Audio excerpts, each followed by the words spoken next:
I'm Amy Kowalczyk. I'm the ESE Parent Services Program Specialist for the Bureau. I know some of you, or I've met most of you recently.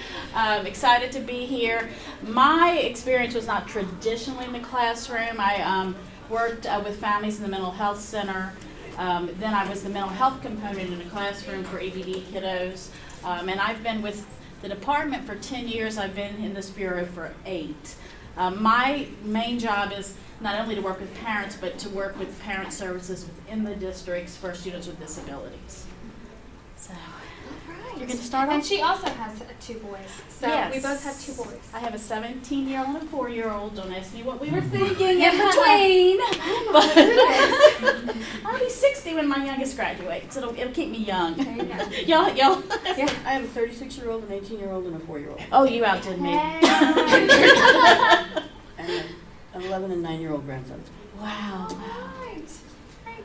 So today we're going to talk a little bit about developing an ESE Parent Advisory Group, give you some information on that, and then we'll also have time for questions and answers. And if you need any more guidance from us, we are here for you. And I'll take the first part, but we're going to be tag teaming back and forth, so we're not interrupting each other. We're just Oh, helping. here, I can get the door.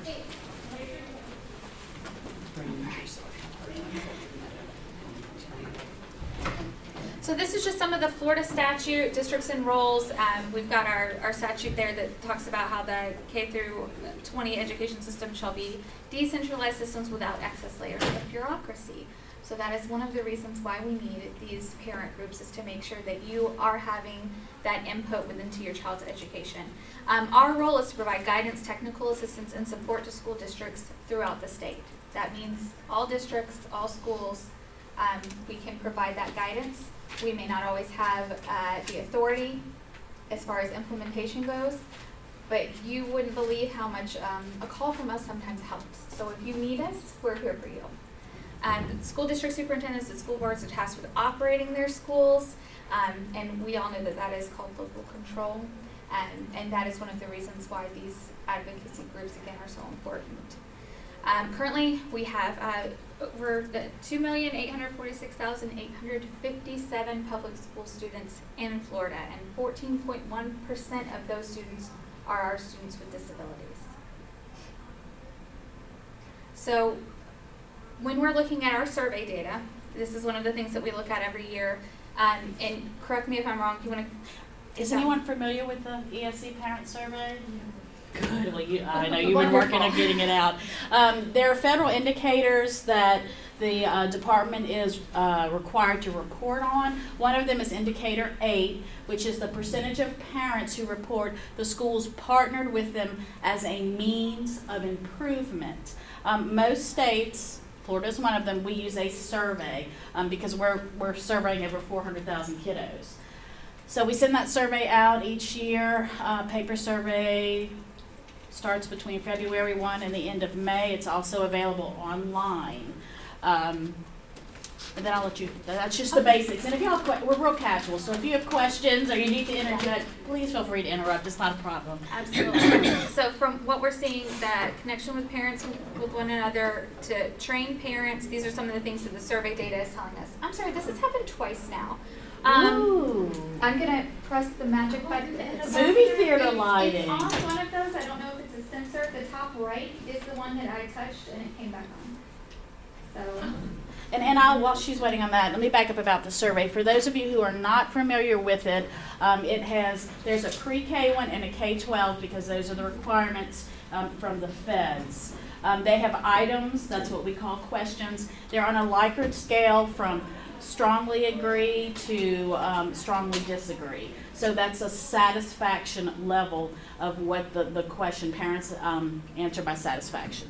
Okay. And I'm sorry, I may have missed. So... Okay, so this data, each year when the survey's over, early fall, we get this massive report. The federal requirement is only the state level, but we've drilled down to the district and the school because we want our info to be meaningful and useful. We want to know what you're saying. We want you to know we're listening.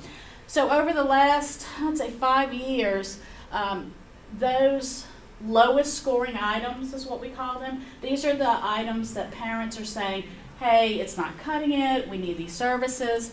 And it stays, there are 4 here because we're including pre-K in this one also, but they stay the same. Parents want to connect to each other. They want to have support groups. They want training.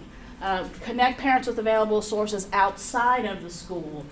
Your local Social Security office, APD, just being connected and knowing what's out there. Discuss available options when parents disagree with the school. Some parents say, I was handed these procedural safeguards, but it might as well be German. What are my rights? I don't agree. What can I do? So these are the areas that always score low the last 5 years. So we weaved it within our strategic plan, and it drives our work each year. So this is what parents are telling us in a nutshell from the survey. Now, the online survey does have a text box component where parents can enter additional information. The paper survey does not because of space. One side of that's English, the other side Spanish. And we do provide Haitian Creole as well. You can take the online version versus the paper. That's up to you as a parent, and you're right. I do get thousands of surveys where a parent has taken a piece of paper and put all of their concerns and mailed it with the paper survey, and then we do contact that parent. It may take a few months since we have 400,000 surveys out, but we do make contact with that parent to address their concerns. Real quick, it's about the parent, the survey thing. I'm not sure if this is correct, but I had heard that if that specific district doesn't have enough, that the results don't show. That's Why is a very that? good point. DOE has I don't want to call it a policy, but if there's anything under 10, it is identifiable. This survey is confidential. So if a school has less than 10 responses, they get an asterisk in the report. If they have no responses, they get a dash. And districts get that report each year by school. I mean, 10%, 10, like 10 actual paper The number responses? Right, I'm Yeah. sorry, yeah. Okay. Yeah, so anything less than 10, you'll see an asterisk. And you have to get 10 in pre-K. Pre-K Yeah. is separate, Mm-hmm. which in smaller districts is hard to do. I because know, they I'm in may Monroe, only- so I'm a super small district as well. So they may only have 10 So in like seeing the classroom. report, I'm like, well, how come I don't know about this? Because there's nothing. Well, just know that if it's an asterisk, it was between 1 and 9, and if it's a minus, it's 0. And we have a goal that's in the LEA profile. Our poor fiddlers people, we just hound them to death. If the district does not meet that return rate, then it's noted in their LEA profile. The reason we have a goal for return rate is because, gosh, when I started, the return rate was like 2.8%. 2.8% of the ESE population. Is that really giving us a true picture of what parents are saying? Even the 40,000 that I think you said 41,000. Yes, 10.7% I'm not this sure if you year. said it. Even 41,000 of how many of there was that was just on that previous slide. Is that even a good indicator? You know what I They mean? say we have a statistical our data person at the University of Miami. That's what Dr. Basha Elvin. She said 10% and up. It really does give you an idea of what parents are saying, so it's more valid. So that's why we put so much focus on our district liaisons that we drive nuts about, get the returns. And it is challenging because you can't make somebody take a survey. You can get them to the schools for the schools to give to the parents, but what if the kid puts it in the backpack and never sees it again? Or what if the district leaves a box in, the print shop, and I'm sorry I'm getting off and going on. No, but we anyway. try to promote it in every way, shape, and form, and then it's also part of our strategic plan to monitor it and to reach out to those districts that have low performing, even during the survey, because we'll get monthly updates on how districts are doing. If they're below the point that they were last year, or if we see something that looks like a discrepancy, we immediately reach Right. out. Amy is amazing, and she takes a hold of that, and she's the lead of that strategic plan.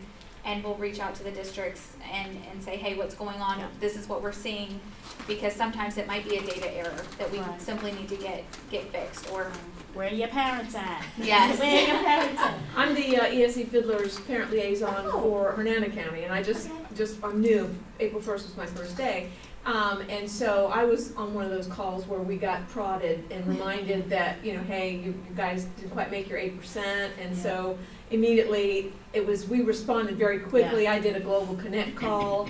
And I've learned now that as I connect with parents, I'm asking them, did you take the survey? You still have, now we don't, but I mean, during those couple of weeks that we still had left, I actually, got a few people that actually went out and took the survey and from the robocall, so I learned how important. It literally took me 3 to 5 minutes. I think sometimes parents see a survey and it's like, Yeah, oh, you I burn that don't survey. have, I'd rather scroll on Facebook. What if they do both? What if they do the online branding this year, and it's gonna Maybe put that, but say, it'll only take you 3 to 5 well, minutes it's gonna or be something. we I don't know. Yeah, we're rebranding it. But anyway, so it's important to us, and that's the vehicle in which we do get information back from parents, their sense of satisfaction as to what's going on.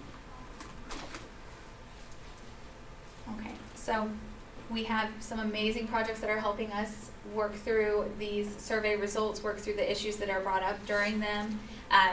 You can see here we've got Fiddler Spin, SedNet Card. Obviously, Family Cafe is a huge way for us all to come together and share resources and connect with one another.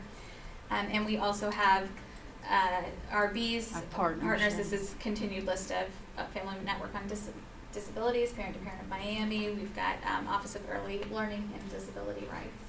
And we work closely with all of these partners. I don't know if you're familiar with F&D, but they're the federally funded Parent Training and Information Center. They're separate from the state, but we work extremely closely. They can do great things like social marketing, Facebook Live, and they're a wonderful partner to have, and they work with parents as well, so be sure to go They ahead. can even All of come them to are your here. your meetings, your ESE Advisory Council meetings. Yeah. They can even come and do presentations as well, which is really good. Okay. Sorry. No, you're Thank fine. you. This is No, what it's about. absolutely.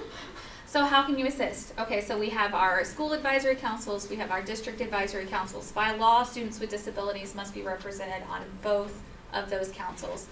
Join your local ESE Parent Advisory Group or create an ESE Parent Advisory Group. So currently we have 36 school districts that have active ESE Parent Advisory Groups, but we have 40 that do not.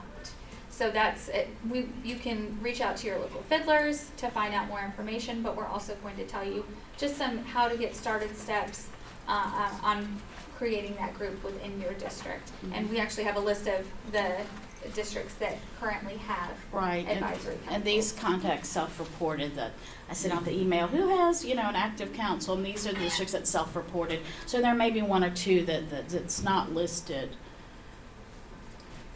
Oh, I counted them. There's 36. I'm sorry. What did they say they have any don't?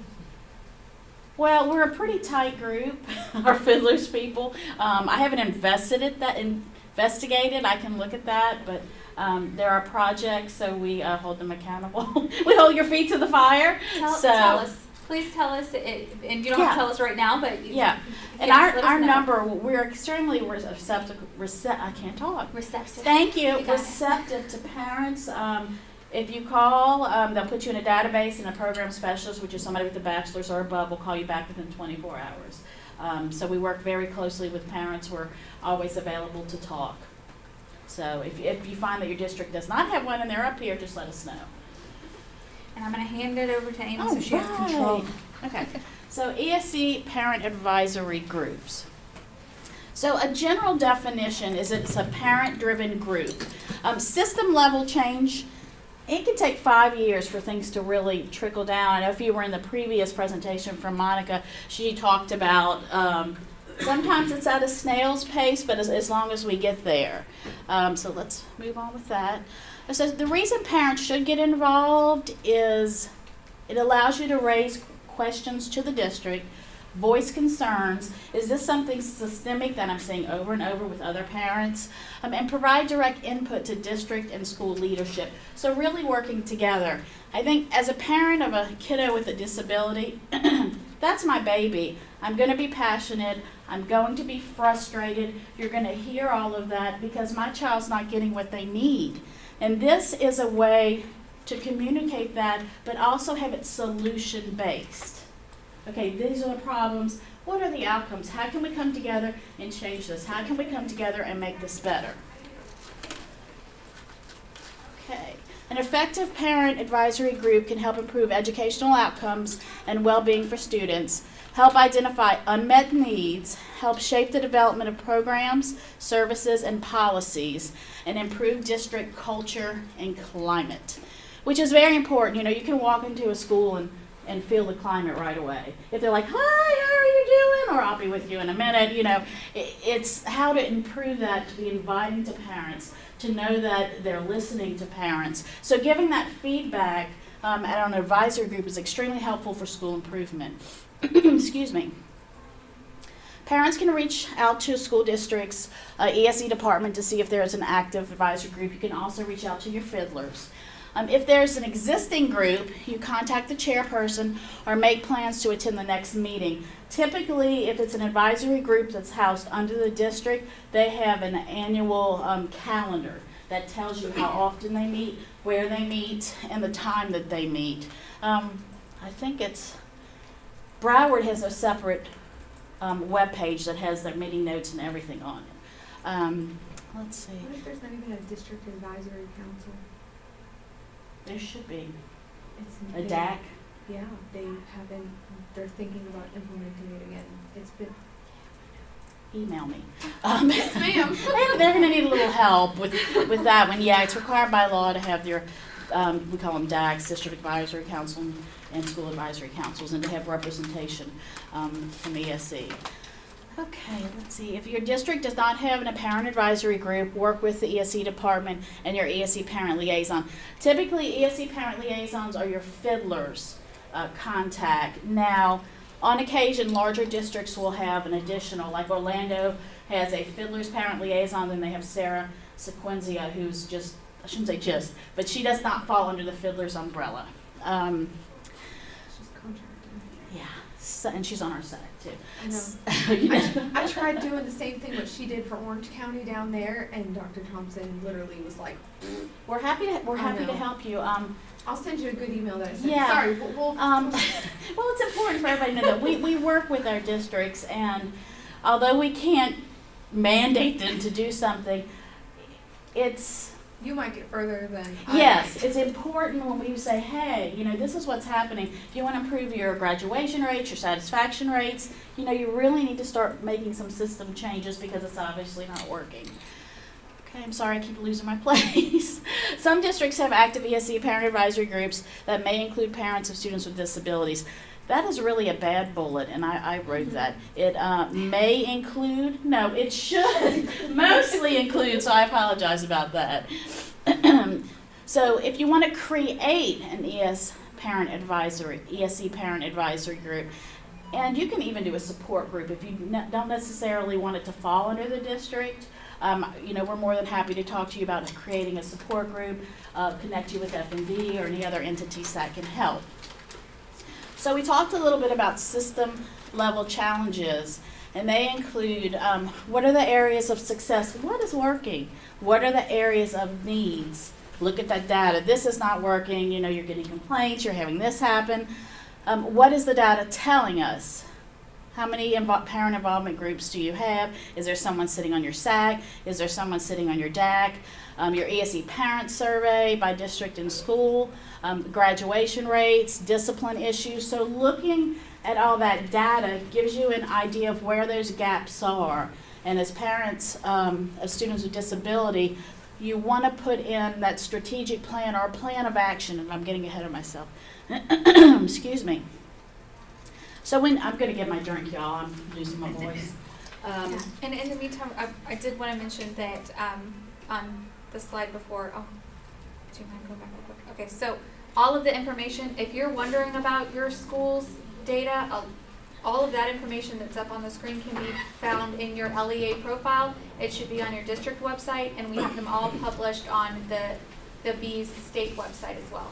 Right, and we have business cards up here, so you're welcome to grab one on your way out, and feel free to contact us. As I mentioned, we're very accessible. So looking at where the need is in your district, and I recommend you start at the district and then you can break it down to school. An ESE parent advisory group should have the following: purpose, mission statement, goals, membership bylaws. The purpose should be to describe what the group does. What included in the purpose is describing what the group does, who the group is doing it for, why the group is doing what it does, and be sure to use data well. So this is an example purpose. This is from St. John's County School District. This is their mission for their ESE Parent Advisory Group. The purpose of the committee is to provide info to parents and input to district staff regarding our ongoing effort to continuously improve services for students with disabilities. So go ahead. Could you turn that back real quick so I can I'm get a sorry. copy of that one before that? Yeah. Sorry. No problem. And if you took a card, I can email this to you as well. Okay. Yeah. Okay. Thank you. Oh, sure. Yeah. We work for you. We're here to help you. I know sometimes when speaking with the state, y'all might not feel that way, but we work for the constituents and the Amy, public. did you email this out to this presentation to all the parent Yeah. liaisons? Mm-hmm. Yeah, because I have the numbers, preliminary data from the survey, so that'll be going out too. Okay. So we talked about the example purpose. So you have to have that purpose just so you're not spinning your wheels, chasing your tail. You know, why are we here? It's great to meet with each other, to congregate, to share stories, to support each other, but you still have to have that purpose and that mission to stay focused on. Mm-hmm. Okay. So the mission statement should be a written declaration of an org's core purpose and focus that normally remains unchanged over time. So that mission should be the overall work that you're doing. So here's an example from Indian River Schools. Their mission statement: cultivate the partnership between school district and families of students with special needs through communication, advocacy, education, and collaboration to maximize individual student potential. So all these things in their mission should be addressed in their plan of action. They may not call it a plan of action, but in their actions and what they're doing. So it should focus on communication, advocacy, education, and collaboration. I apologize for my voice going.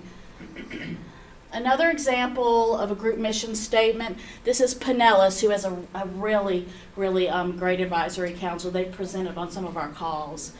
So it's to provide quality services that support effective, individualized learning opportunities for all exceptional children in order to meet their unique learning needs. This is a very broad mission. So that's really up to you how detailed or down in the weeds. I like broad ones because when you do your goals, those could be more specific, and those are driven by your data. So those can be changed each year. Are y'all with me? Am I? Okay. Okay, so creating group goals, questions to ask: where are you headed? How will you get there? Map it out. If we do this, then this will happen. And that's a big thing we use at the Bureau. Our director always says, think about it. If we're going to do this, where are we headed? What is the journey? If we do this, we want an outcome. We want it to be solution-based. We're not going to meet just to meet. We're not going to share data just to share data. You have to put in a plan and make it solution-based. What are the short-term and long-term goals? So it's important to look at measurement. What can we really honestly accomplish in this school year? What is going to take, we talked about systems change, what's going to take 3 school years? So really to look at what really is doable within that first year. Excuse me. So when you create a parent advisory group goals, they should be SMART, which is a really neat acronym. I like acronyms. It's easier for me. But SMART, specific, includes the who, what, and where use. Only one action verb to avoid issues with measuring success. And I'm going to have to hand this over to you. Let me read it. I was like, do you want me to read it? Okay, so, and I'm going to read it I just so everyone hears this, but measurable, focus on how much change is expected, achievable, realistic given program resources, and planned implementation, relevant, which relates directly to your program, and activity goals, and time-bound, focuses on when the objective will be achieved. Because when you're looking at your SMART goal, you want to make sure that it's something you can get to, that it's based on the data that you have, and that you know how you're going to get there.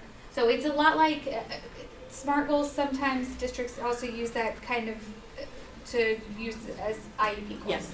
That something that is measurable, something that is achievable. You want to aim high, but you also want to make sure that it's something that you know how you're going to get there. And if you don't know, you're going to pull in those resources, maybe at the state level, maybe at the district level, our discretionary projects, because those are the people who have the ability to give you guidance and help you get there.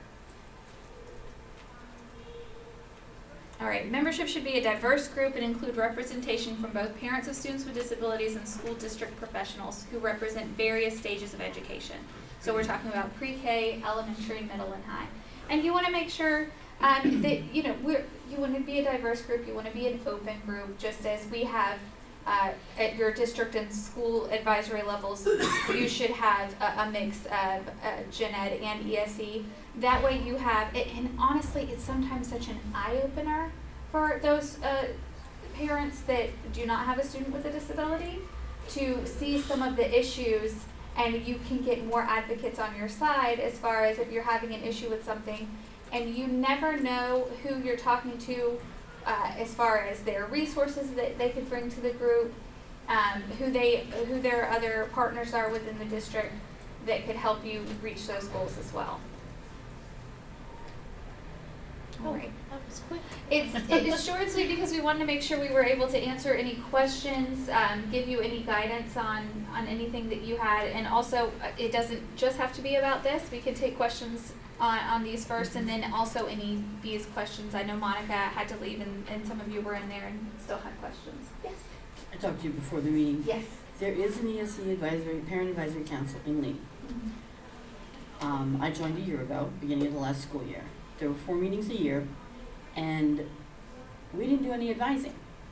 We go and we listen to people talk about, one meeting was about school transportation, one was about school security, one was presented by the ESE director, and it's not really what I wanted to do. How do we change that? Do you have a chair? There's a school liaison, ESE liaison, and she's great. She was really great.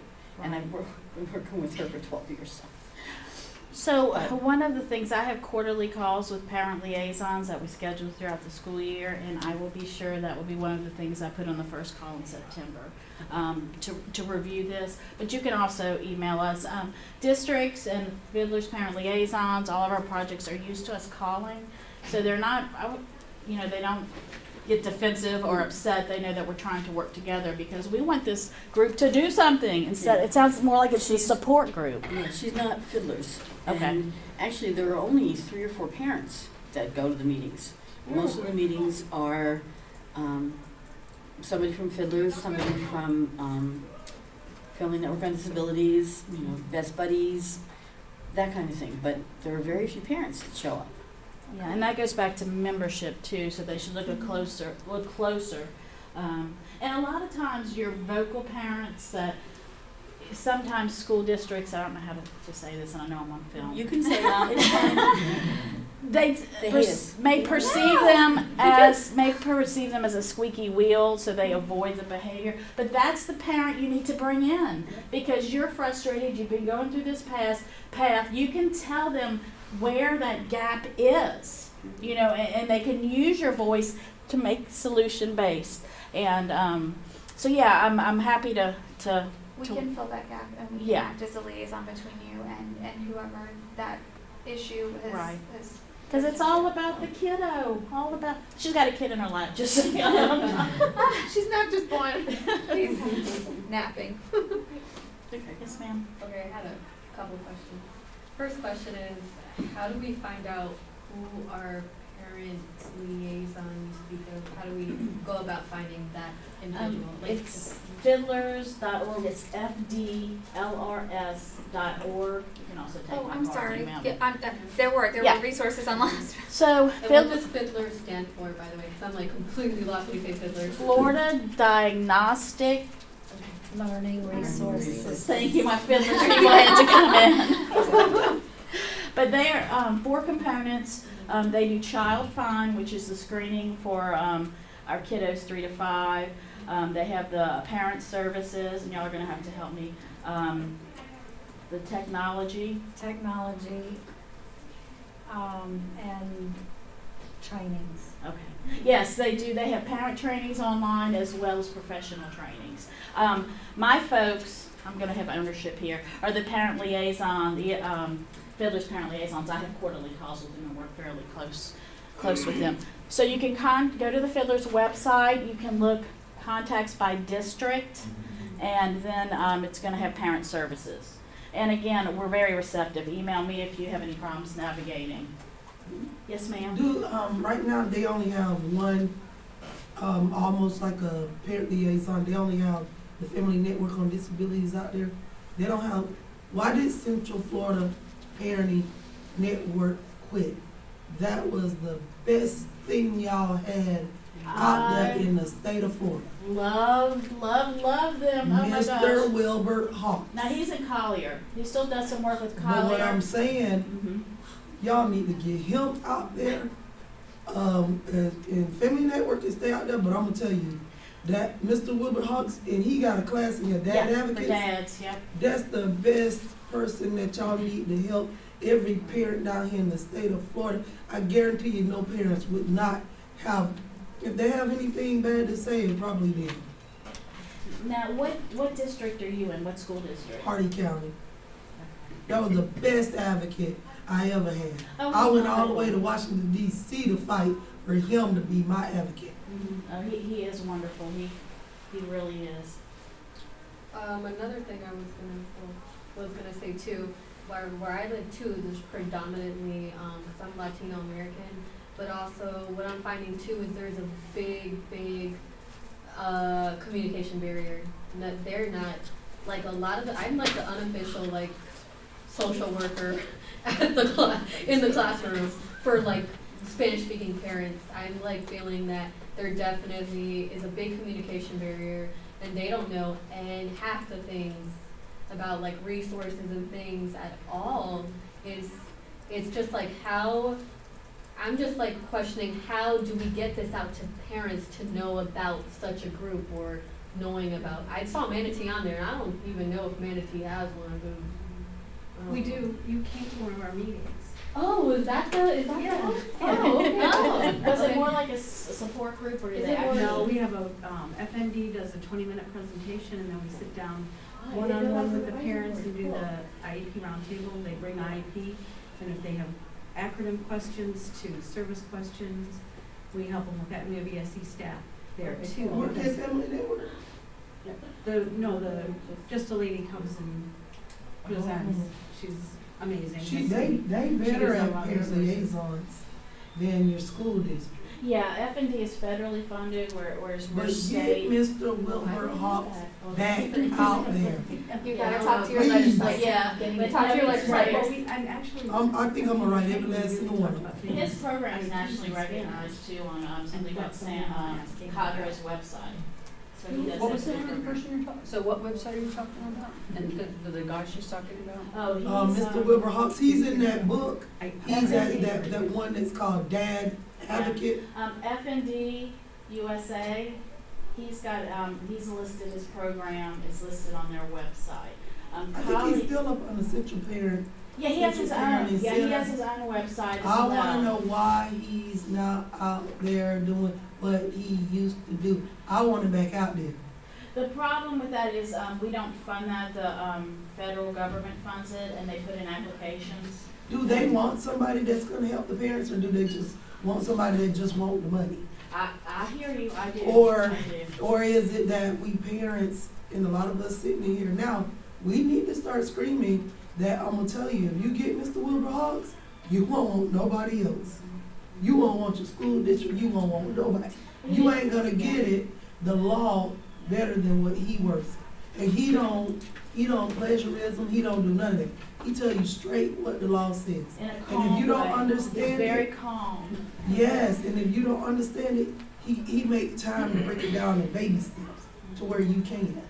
Yes, ma'am. I wanted to say, when this lady came to our meeting, we have different levels of meetings, the IEP roundtable, but we also have Speak Up Manatee, we call SUM, and that's our strategy meetings that we have.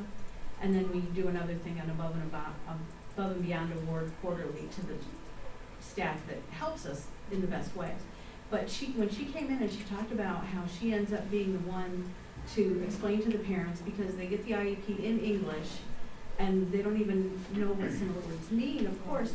And so we've been reaching out, saying we need these passed out in Spanish. When the IEP is done, I had a mom that came in and brought her son with her, and then he was advocating for his younger brother, talking about the IEP, and the mom had a big misunderstanding about something that was on it, and it was just because it was totally a language issue. And there's a person from DBS that told us, that's also part of our group, that said there are other counties that do issue the IEPs in Spanish. I want to verify, is that true? And how does County does. Manatee issue them in Spanish? Spanish and Creole. Leanne, Leanne is stuck in, she's one of Poor our Leanne. directors. It's not legally required to be translated into Spanish in paper form. It's required to be understandable by the parent. It could be explained in Spanish, meaning verbally. That there's nothing that requires a district to do it. Now, it doesn't mean they can't do it. Are there a few districts that do it? There are at times. There is no district that I can think of that does it as a blanket. Okay. So you can try and get a law passed. I can tell you, if somebody read me the IEP in my language, and I went home with it, and I remembered 20%, that is not me having an IEP in So hand. that would be something that you would put within the plan for your advisory group, to make it accessible to all. Yeah, well, that is something that is now in the forefront since your visit. You know, we really are looking at it. That's You can print the substantial issue. IEPs out in Spanish, but when you type the stuff in, it's my understanding that the typed in part is That's English. that's what the ESE staff said. They can't just put it into a program and translate it because it doesn't come out right. Right. Yeah, We have a staff that's member the that's- way. She sits there and she translates them, and she works across from me, and I see her doing translation. And she types it up so that then they have a, Yeah, I don't know if she does every single one of them, but I'm gonna ask that when I get to work on Monday, because I know she translates IEPs.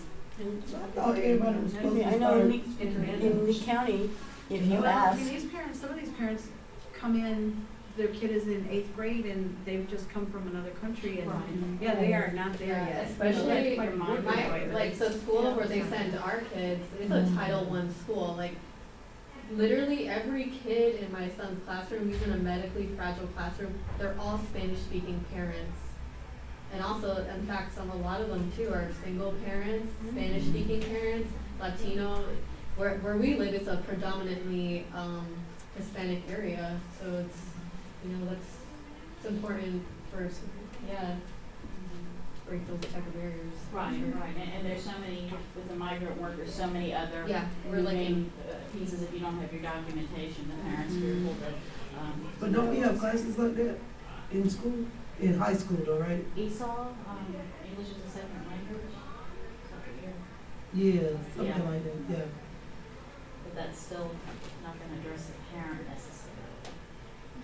So even if we set that as one of our goals, I really don't know how to make that happen if there's not any state support that says, look, you need to do this. You can speak to the principals and they can make it goals for Right, their school. putting in those steps, okay, this is where we wanna go, how are we gonna get there? Where should we start? Which one of our school has the highest, Latino population? So you would bring it down to that.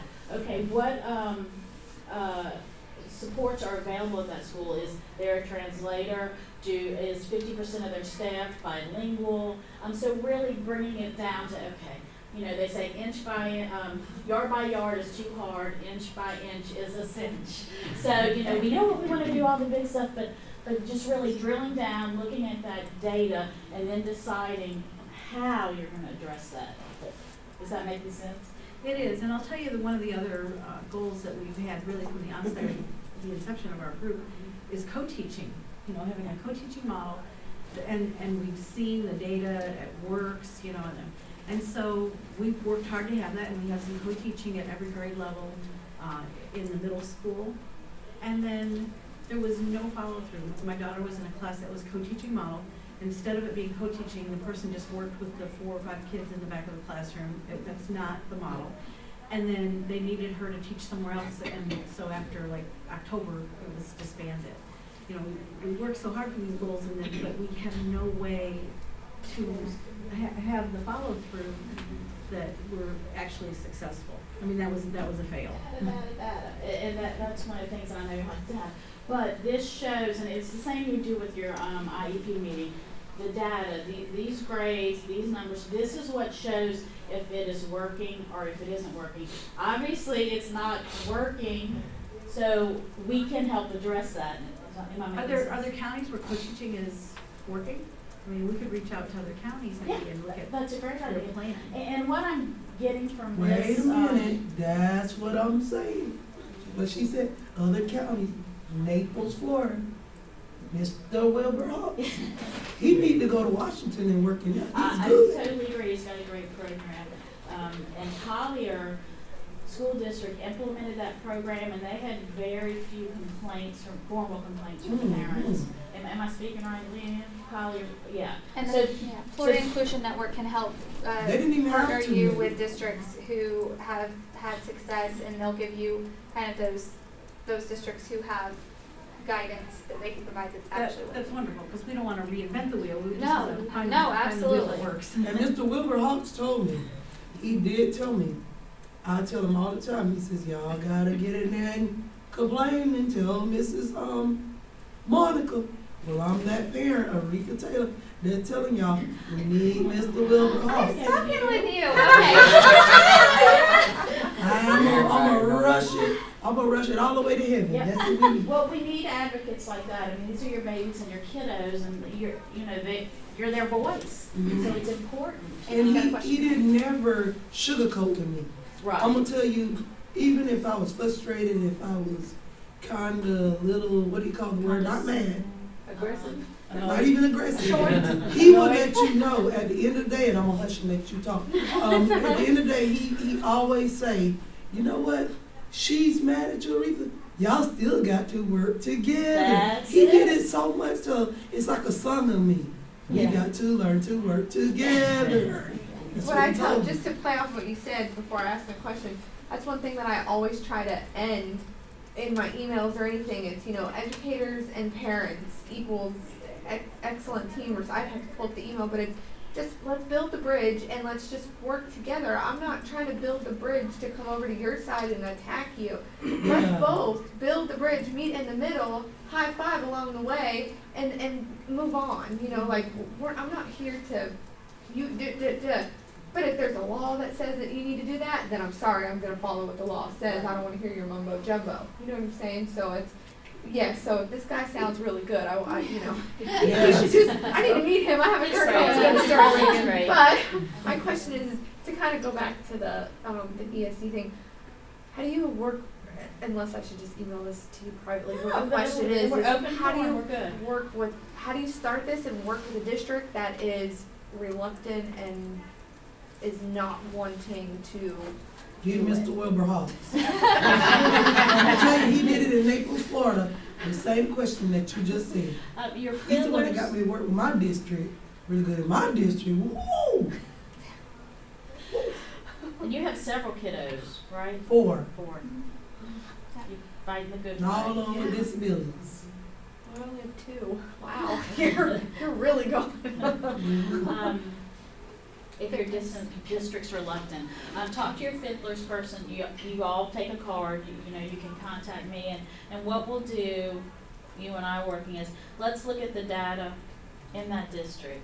Yeah, Where do we see the need? What does the ESE Parent Survey data says? Of course, you can't make anybody have one, but the importance of the parent buy-in, the parent engaged and involved, kiddos whose parents are involved and advocate for them, there's a higher success rate of completing school. I've contacted, I think, Anna Garcia with Fiddlers, the director down in Miami, because she's the one that handles us. And I've emailed her several times, and she kind of just basically said when we find the need, this is for parent trainings, because I see all these beautiful parent trainings that get put on by Fiddlers and Finn and Card, and I'm like, hi, we're only an hour or 2 away. Can you guys just please come down here to do these trainings? And it was a disabilities in the classroom one kind of thing. Accommodations of and for children with disabilities in the classroom. That's fantastic for the gen ed teachers Ask because them if we're they can do web pushing for or Zoom on inclusion, so Zoom that or would be something, great, right? Because Zoom's got And when privacy. she literally said to me, well, it's a needs by needs case. And I said, well, how do you do the needs by needs? So I mean, I can go more with you onto that, Yeah, but yeah, do my that. fiddler's person, I don't think is going to be my, Your go-to person. yeah, yes. We can give you data points and then Okay. we can help out and reach out to someone. Right, yeah, definitely, because your voice is important. We want to hear you. We want to know what's going on. So yeah, definitely, we can have some meaningful conversations. And it's not to put districts on, be defensive or us to be defensive or anyone Yeah. else. It's all for these kiddos. Exactly. We all have the same goal. So it's courageous conversations. Or He's what we call really, it. Mr. Whipper got a lot of us to calm down, like in them IEPs, he would get them to calm down, and he's got me to calm down. Retha, you might need a 5-minute break. Yes, sir. I get up, I go take my break. And sometimes he would tell them, Aretha don't learn like this. This is the way she understood it. He had been with me so long Right. till he said, if you break it down like this, he said, so do you get it? When we get through, we all happy when we leave. I'm so glad to hear that. Yes, I'm in Orange County. Is anybody, first of all, is anybody in Orange County? Okay. We are in Orange County and there's nobody here in Orange County. So let me start by saying that I went to last month, my daughter is 12 and I've been on this journey for a minute. And I've paid for an advocate, I've paid for a lawyer, I've done all different stuff that I should never have done. Because once I was able to speak at a board meeting, this was solved. And so if I had someone tell me this is how you solve this problem, an advocate isn't gonna tell me that she wants to get paid. An attorney isn't gonna tell me that they wanna get paid. That's the reality of it. And so again, I'm in the biggest county in the United States of America. And where is Orange County? Yeah. Okay. We have 2 people from Manatee here. So look at that. And so I went to this first meeting, this was an advice, this was supposed to be to start, I guess, and I saw their name up there and they didn't have one, so that's nice. So anyways, I went to this meeting to start one, and the whole meeting, I'm not gonna say her name because you already said her name, they were speaking to a parent about an issue that she had. And it almost seems like we didn't wanna talk about this committee. And I was sitting there this whole time for this meeting, waiting for us to talk about this committee. Again, this is the largest district in the United States, and there were 4 parents there. Two were the parent liaisons. The other 2, one came just to complain and talk about her situation, and the other parent, she just wanted to be right.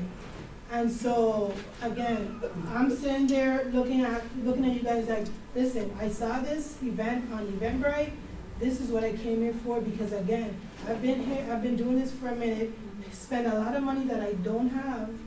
And I don't want another parent to have to go through this because it's not fair. It shouldn't even be legal that we have to pay for someone to advocate for us. It shouldn't be, but it is. And it's sad that you make me come down here and not one moment do we speak about this advisory group. I have a daughter that has a tracheostomy, has a ventilator. I'm leaving her with a nurse to come and talk about this because I want to help another parent. And not one moment we talk about this advisory group. And I emailed, she said, email me after so we can talk about it again. I emailed and no response. I saw her in the corridor yesterday and she acted like she didn't know who I was. And I went up to her and I said, hi. And she was like, hi. And she saw me again and she was like, oh, you came around. I said, yeah, because I came over there to say hi. She was like, oh, thank you. Now, one moment that we talk about this advisory group, now one moment that she said, listen, I got your email. And again, you said this was an open forum, so I'm gonna be open because if she was here, I would say exactly what I just said. Because it's sad. That means to me that you really don't care. And that's the reason why us as parents, we don't trust you. We don't trust you and we say you are a whistleblower. Because if you don't want us to talk about the issues that Orange County has with transparency in front of you, that means to say that you don't want to hear what we have to say because you're going to go back to your boss, And just to who point is out the what district. you just said in the partners in policy making thing, there's 2 that are in Orange County and They don't had do the anything. same experience. has They don't do spoken anything. in the partners and policy Right. making thing and, Or they and do. said the exact Or same thing Orlando, about that Orange person, County. because I know who she's speaking of, and said the same thing, and they said, well, it was a waste of my time, they're not helping, and they were even thinking of trying to Because branch it's to do something else, like an ESE advisory, because, so just in the back of your mind that too. So in my thinking, we talk about being solution-based. At the state level, you know, how can we address this? So we're gonna do, just from this conversation, on my quarterly parent liaison calls, we're gonna do a refresher on starting one of these. Also, and I haven't talked to F&D, but they're great, it would be great to do a Facebook Live for parents that's more in depth. Do you think that would be helpful? Yes. For you all? Yes. No, that's why I'm Yes, asking. Yes. Yes. Because your voice, you know, it And does Allie matter. Walford, she would, for the Southern, she's the director of FND for like, south of Okeechobee down, Alicia Walford. Alicia Walford. I know the other two, Kathy Powell and Tasha Littles, but. Yeah, she's FND. Alicia Walford, you don't know Alicia Walford? She's been doing this like 20 years too. She's in Broward. Is she with one of their other programs like STAR? There's No, just- she's with FND Penn. FND Yeah, Parent Parent Engagement Network. Education Network. Yeah, All right. she's the director for them, sorry. And I hope they don't mind us being so casual, but you need to be heard. And, you know, we're here to work with you and do what we can to work with the districts and provide information. You know, and no question is dumb. You know, no one can know everything, and that's what we always say at the Bureau. My area is parent services. I'm not going to know everything about ASD. I've got to go to the ASD specialist. You know what you know. And through an advisory council, this is how you're supposed to bring your awareness to the district of your concerns to that school board meeting, to that ESE director. So definitely lots of work to be done. But I from will just jump in and say really quickly, going off of that, and this isn't to go against you, No. but this is my mama bear side coming out. It's a lot for, and I'm thankfully, again, blessed to be a stay-at-home mom, to be able to advocate and research and do all these things, but I couldn't imagine 3 years ago working my full-time job, being able to advocate, go to these meetings, do this type of stuff, and know all of the laws, the policies. Right. My gosh, trying to read the Florida statute is, you know. Yeah. And so And if you it's. try to read it online, that's even worse. I look around. I like the have printed a book. teacher's manual, a short, to the point teacher's manual of IDEA that I carry around with me in my purse at all times, just to read when I have 5 minutes of sitting. Just to keep, and it's a lot. So Oh, it's yeah, it's a so that's full-time why job maybe to there's advocate. only 4 parents coming, because it's people are like, even the parent survey. I don't want to spend 5 minutes doing this, or it's going to take me 10 minutes to do this. I don't want to do it. I'd rather scroll on Facebook. My I'm question not is saying just me, like, but I'm saying why would the district want this? They're gonna, if we tell our parents that, listen, you qualify for this service, this is how you can get it, it's gonna take away services, money from the district. This is how I feel like the district don't want us. They don't want us to team up, and no offense to the state. No. They don't want this. That's the reality of it, and that's why, I'm sorry, I don't care how much you say, you're a parent liaison contracted, right? You're not getting paid from the district. I'm sorry, I think it's a bunch of crap. they're because- contracted with the district. Well, yes, but what she's saying is she don't get paid directly. From the school. So my thing about it is like, I'm sorry, it's hard for us as parents to believe that you want us to know this information, and now we're gonna get occupational therapy because we know this is the rules and this is how it works and this is how we can get it. Like, let's be honest here. Do you really think the district wants us to get together and share this information? I have a question about how funding is tracked. I'm sorry, but To the they, school. we at the state level and at the district level, that's our job. And if that's not your wholehearted efforts, that's an ethical issue. So that, and I get passionate about it, but that's something that if you're having those type of issues, then you keep rising that issue until it gets addressed. I have a The question. people that you need to address is the people that you vote for. Yeah. Well, that's true. So I have a question. I'm in And then McKay. once parents really utilize themselves and come together, go lobby new laws. Make the rules change. Go lobby this at the Capitol. Because as long as we sit back, we can talk all day long. And you know, I remember during the time my son, he passed away with autism, but I still go out and try to advocate as much as I can, because we depend on people. We depend on the system. What you have to depend on is yourself and how you're going to figure out how you're going to make things change. It always can a disaster have to occur within the schools for people to wake up. So I just was curious. I've been on McKay. I came here because I'm going to use this model within my school, private school. But I was just curious because one of the reasons I dropped out, I was on the school advisory committee, and what I found out was, and this was 10 years ago, that they were using, that the money went to the school, okay? It did not follow the child to the classroom. And I know that because my son was in the classroom where the teacher left the year before. They didn't even have basic stuff. And then I ended up leaving the school because when I went out and spent $500 buying about $3,000 worth of used, appropriately developmental stuff, the principal said, you know, you can't buy favoritism for your child here. And so I knew I was going to be leaving. Plus I saw what their money was being used for, and why they had A's is because they had all these tutoring programs and all these other things for their standard. Well, because back then, and I assume it's still true, the money goes to the school, not to the classroom. And then at the time, and now I think you guys are doing differently on monitoring, but at the time, the other way, because I went and researched and looked at how are they measuring them, why does the state not know? And they were looking for satisfaction based on were there being complaints filed, formal complaints filed for dispute resolution. But the problem is most parents will not do that because you have to go back and live. I mean, I did rights boot camp, and it's like you prepare like you're going to get divorced, but know you're going to stay married because no matter what happens, you're going to have to go back and work with them again. And so people don't stay up. And so if there's a way, parents don't feel like all the work they put in matters. And so if you guys can learn to use social media more and to get more awareness out so that parents, and show them that, you know what, if you do it this way, maybe your efforts will matter. And give them some clues of how to advocate. And I know you're working for the state, so there's a limit on how you can do, but if you guys seem to be passionate about some, talk to some of the outsiders that you work with, because that's the issue. And that's why it's a full-time job to try and keep up. To get them to get it in the IEP, let alone get them to do what they say they're going to do. And that's why I went with McKay, and our private schools haven't been perfect, but my son's not been bullied, and they listen to me. And if just feeling listened to takes a lot of stress off, and they don't always get it right, but they try.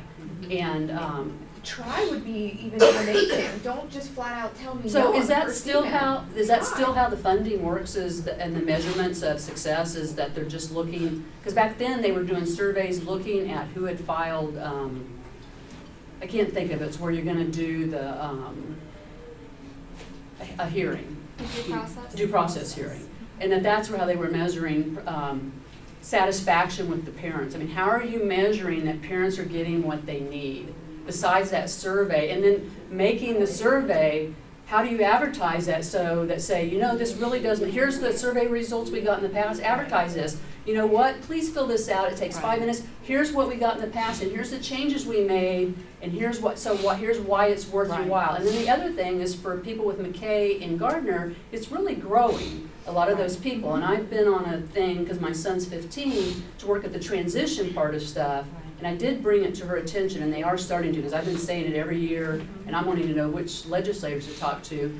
But on the transition side, where they've moved it down to 14, because in the past you've had the 14 to 18 year you hit and you drop off a cliff, and you guys are trying to make, okay, let's have them ready to do the stuff, the leap and the blast. Well, that's not going to happen for your Gardner and McKay people. And because that's under IDEA. Now I can get voc rehab involved, but I'm having to from scratch figure out, because they're not going to provide me and I can't pay, I can't buy in. I'm okay, I don't want to double dip, but I don't have any guidelines or any paths. Here's how you go about, here's what you need to have. And I am researching it, so I'm figuring out for me, but there's thousands of parents now with that, and that's they've created unintended consequences that they're going to live with when these kids start graduating. And this big pool of kids that switch over into the public school. So anyway, and I don't know if there's a way to tie in for advisory groups to to suggest that for the district, because maybe for, I know it's different because it's with the schools, but how do you get us so, like, because we can still do drive-ins and different things like Right. that. There's still ways to participate.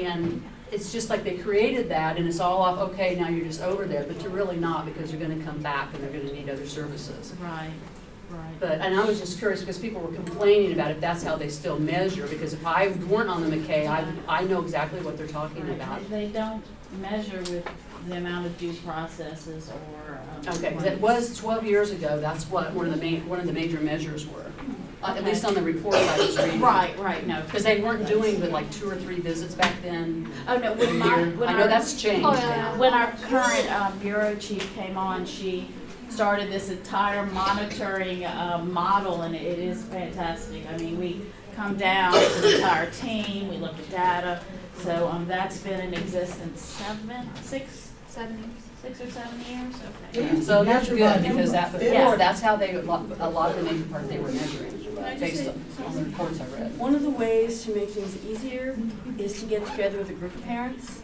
I started, my guys are in a special needs soccer group. We started with just 4 parents, trying to figure out what we need and who needs to do what and how. Now we have 35 parents that work together to find out, and we assign, okay, this is something that's come up, how do we do this? So who's gonna take this and figure that out? So if you can do that, I mean, everybody belongs to some kind of group for their special needs kids. So if you can do that, it really does help We parents and ease we'd the ask them to go together like that. I think it'd be a good idea. So I'm sorry, we may have ran over time. Yeah, we need This to is wrap you. up. Please take one of my cards, contact myself or Jessica. Thank you so much for all of your input. We do hear you, and we're gonna use the information. Yes. You're gonna email us.